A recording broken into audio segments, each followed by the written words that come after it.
بہقی اور ابو نعیم رضی اللہ تعالیٰ عنہ نے زہری سے ایک روایت نقل فرمائی. آپ نقل کرتے ہیں،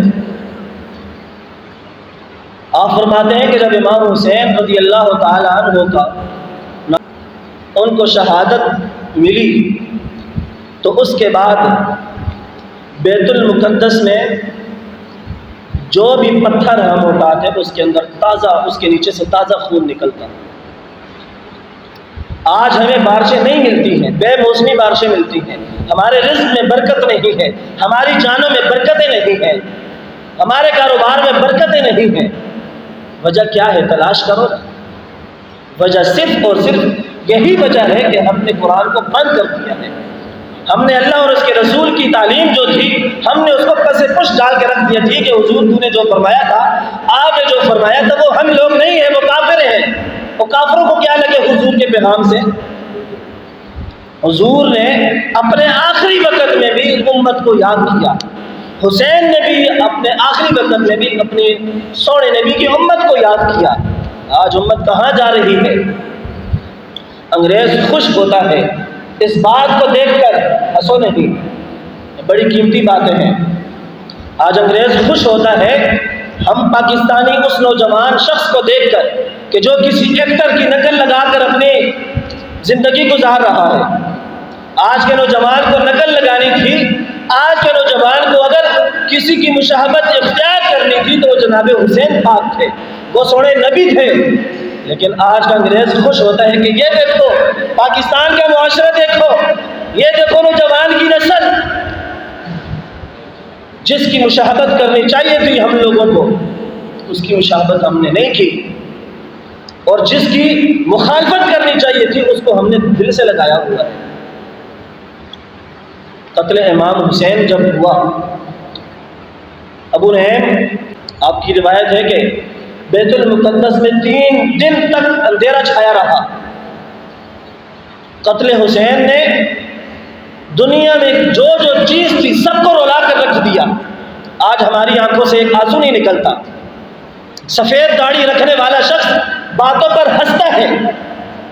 گلی محلوں میں وہ لوگ پتہ نہیں کیا کیا اپنی زبان سے نکالتے رہتے ہیں.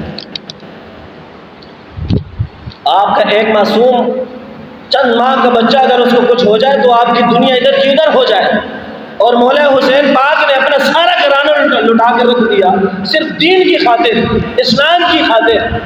اور آج ہمیں جب اس جناب حسین پاک کی کوئی تعلیم سنائے تو ہم ہنسی مذاق میں وہ وقت گزار دیں.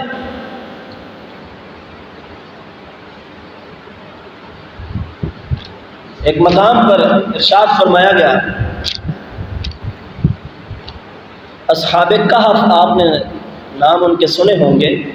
حضور کے زمانے میں اصحاب کہف یا بنی اسرائیل، حضور نے حدیث نقل کی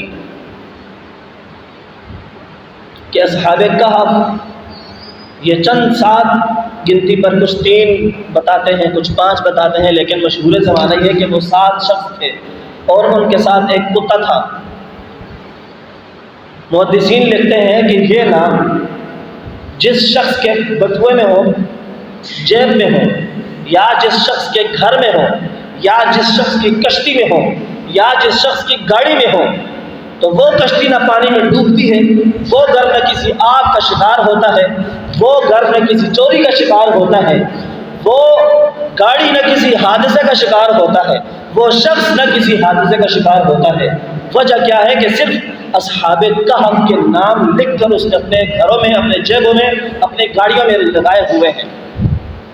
اب یہاں رک کر بتائیں، اور جس محلے کا کوئی کتا پاگل ہو جائے یا جس شخص کا کوئی کتا پاگل ہو جائے تو اس کتے پر بھی قطمیر لکھ کر کسی کاغذ پر، یہ اصحاب کہف کے کتے کا نام تھا قطمیر. یہ بات میں کیوں کرنے لگا ہوں آپ کو آگے جا کر پتہ چلے گا.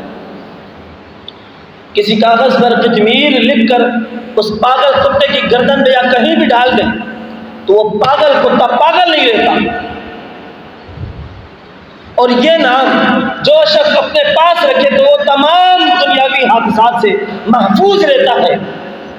محدثین لکھتے ہیں کہ 5 تن سونے نبی کی آل اولاد علی، فاطمہ، حسن، حسین اور سوڑا نبی، یہ 5 نام جس کے پاس بھی ہوتے ہیں، اگر اصحاب کہف کے نام اتنی برکت دے سکتے ہیں تو محدثین لکھتے ہیں یہ 5 نام بھی اس کو ان سے زیادہ فائدہ پہنچا سکتے ہیں۔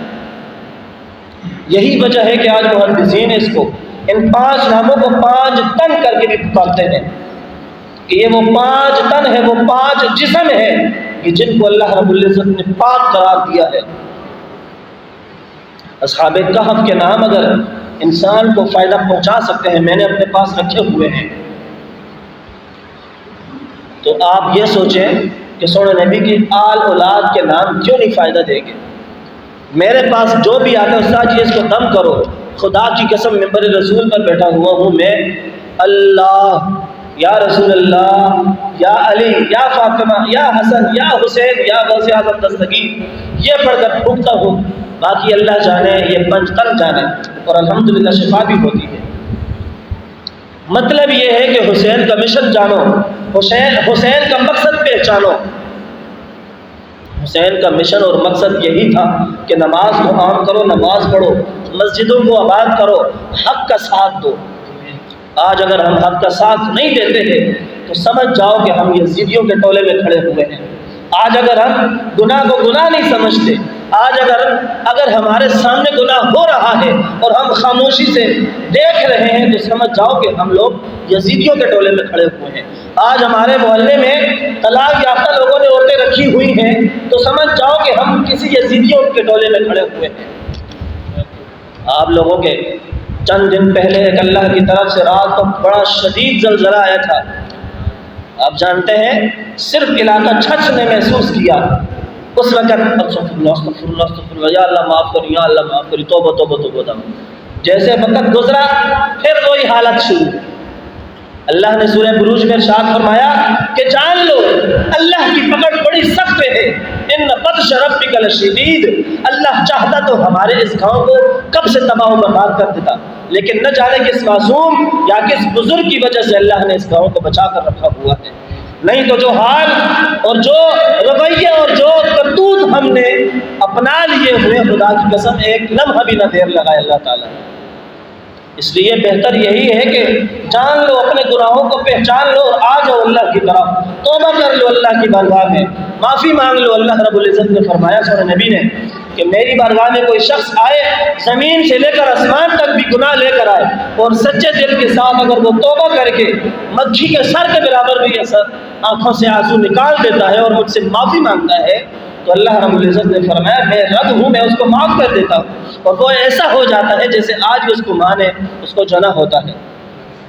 معافی مانگے مجھ سے، میں سب سے پہلے میں خود معافی مانگتا ہوں، یا اللہ مجھے معاف کر، مجھے حسین رسول اللہ رب العزت کی سونے نبی کی آل اولاد کی محبت ہمارے دلوں میں، ہماری نسلوں میں پیدا فرما، اور جو مشن سونے نبی کی آل اولاد کا تھا وہ مشن پہچاننے کی اور پھر اس پر عمل کرنے کی توفیق عطا فرما۔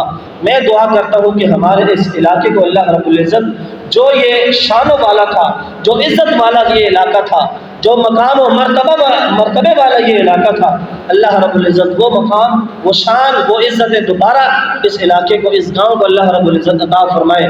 اللہ رب العزت ہم سب کا حامی و ناصر ہو۔